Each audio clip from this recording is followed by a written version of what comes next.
Salut, c'est Willy. Faites comme moi, regardez New News avec Cupertino. C'est chaque semaine sur son canal YouTube. Ah, au fait, Cupertino, un tour de magie. Bip.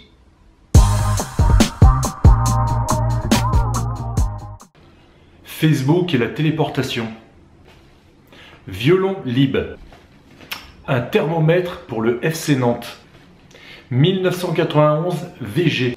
Et le gang des meules. C'est tout de suite dans les New News numéro 45.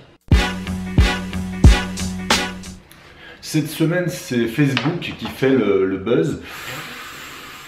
Avec une idée de téléportation d'ici 2025, Facebook vous permettra de communiquer avec vos amis distants dans un même lieu. Voilà. Alors, comment ça se passe? Puisque le mot téléportation, encore une fois, ça me fait penser à Star Trek.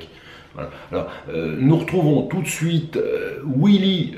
Willy, vous êtes là, Willy? Eh bien, salut Cupertino, effectivement, je ne suis pas au siège de Facebook, mais tout simplement au Toutankhamon, c'est une référence ici.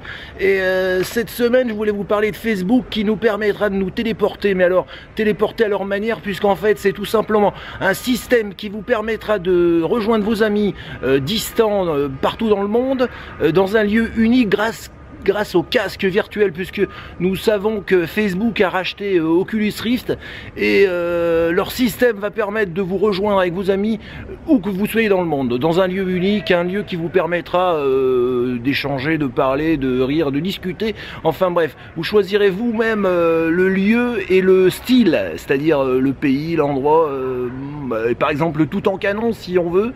Voilà, donc cette semaine c'est Facebook qui nous a permis de nous téléporter et pas Star Trek. Encore une fois, c'est une belle escroquerie. Ici, Willy, à vous les studios. Alors, le violon libre, c'est un titre un peu accrocheur, mais c'est un peu ce qui s'est passé pour ce monsieur Gilles Henry, qui est soliste à l'Orchestre de Paris, qui a vécu 5 jours très difficiles. C'est une horreur, en fait, ce qu'il a vécu, et c'est vrai. Jeudi 29 octobre... le musicien de 60 ans décide d'emprunter une Autolib, accompagné de Lorenzo Storioni. Alors, qui est ce Lorenzo Storioni? Nous allons le voir tout de suite avec Willy. Willy qui est en direct, j'imagine, du parking des Autolib à Paris. C'est ça, Willy? Et oui, c'est Willy en direct des docks et non pas d'un parking Autolib. Mais cette semaine, comme vous pouvez le voir derrière moi, les dockers travaillent finement. Donc regardez ce ciselage de containers, c'est formidable. Et donc cette semaine, c'est Gilles Henry, le soliste, un soliste de l'Opéra de Paris, qui s'est permis d'utiliser les transports alternatifs via Autolib et qui s'est permis de voyager avec Lorenzo Storioni, son violon, son Stradivarius, qui a été fait par un élève de Stradivarius en 1785, et il a eu l'intelligence d'omettre son fameux violon à l'intérieur du véhicule, et c'est là que l'horreur a commencé. Pendant 5 jours, Gilles a cherché son violon, lançant des appels sur les radios, dans les médias, sur les réseaux sociaux. Rien n'y faisait. C'est simplement un employé, 5 jours plus tard, un employé d'Autolib qui a retrouvé la mallette dans un véhicule et qui l'a ramené à son propriétaire. Ah Gilles, si tu n'as pas de tête, ça ne sert à rien d'être soliste à l'Opéra de Paris, c'est incroyable.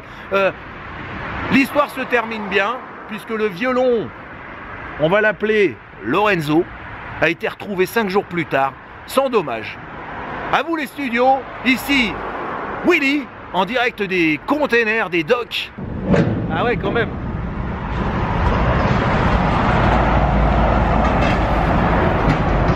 J'ai failli mourir. Les joueurs du FC Nantes testent actuellement une sorte de thermomètre. Alors, c'est pas un thermomètre qu'on place par le rectum, mais tout simplement une gélule magique qui permet de sonder les footballeurs du FC Nantes. Alors, Willy, expliquez-nous ce thermomètre qui n'en est pas un. Willy, expliquez-nous ça.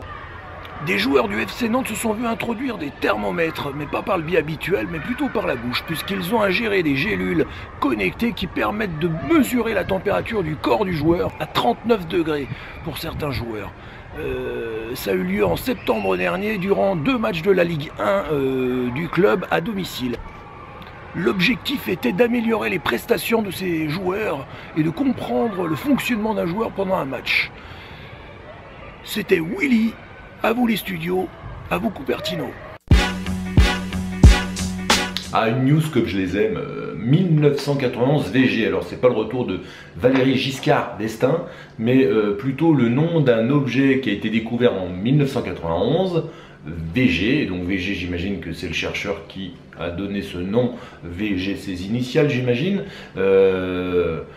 Et cet objet a la particularité de ne pas être un objet naturel. Ce n'est pas une météorite, une étoile, mais quelque chose d'assez particulier puisqu'il a l'inclinaison de la planète Terre et n'est pas du tout un objet naturel. Voilà. Alors Willy, je sais que vous en battez totalement les steaks, mais pouvez-vous nous donner une explication un peu plus précise et plus concrète sur ce 1991 VG ?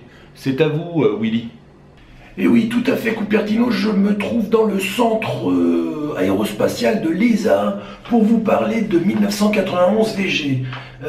Il a été découvert le 6 novembre 1991 par James Scotty, un astronome américain qui se trouvait à l'observatoire de Kitt Peak en Arizona pour observer des comètes. Lorsqu'il a repéré ce petit corps se déplaçant à une grande vitesse, rapidement il s'est rendu compte d'étranges caractéristiques de l'engin. Il présentait une rotation et une vitesse anormale compte tenu de sa taille, 10 mètres seulement.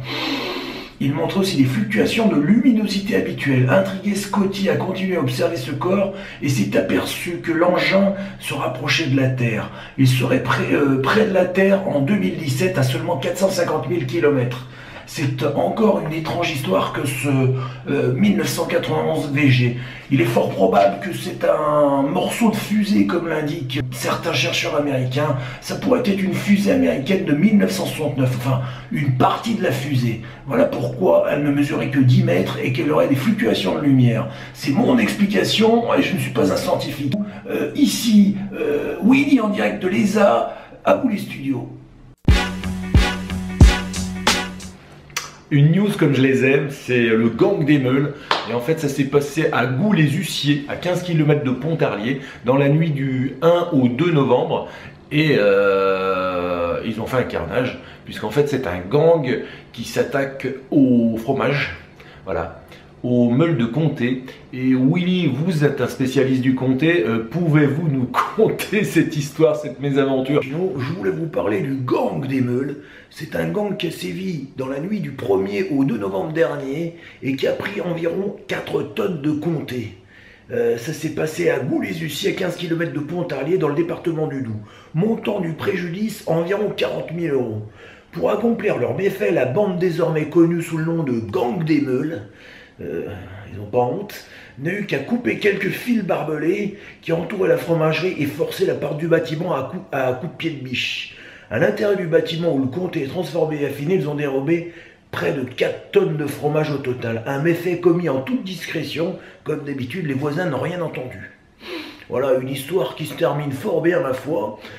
Cupertino, je ne vous envie pas, je vous invite à passer à la maison au plus tôt pour récupérer votre comté. À vous les studios, à vous Cupertino.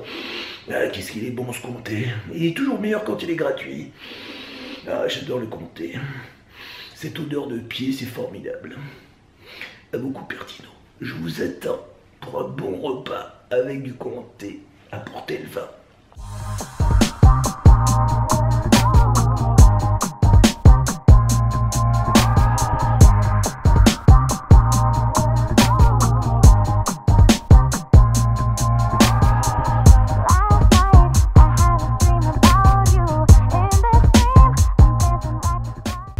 C'est bien parce que là on a l'acteur et le preneur de son en même temps. Ouais, c'est formidable. Merci Cupertino.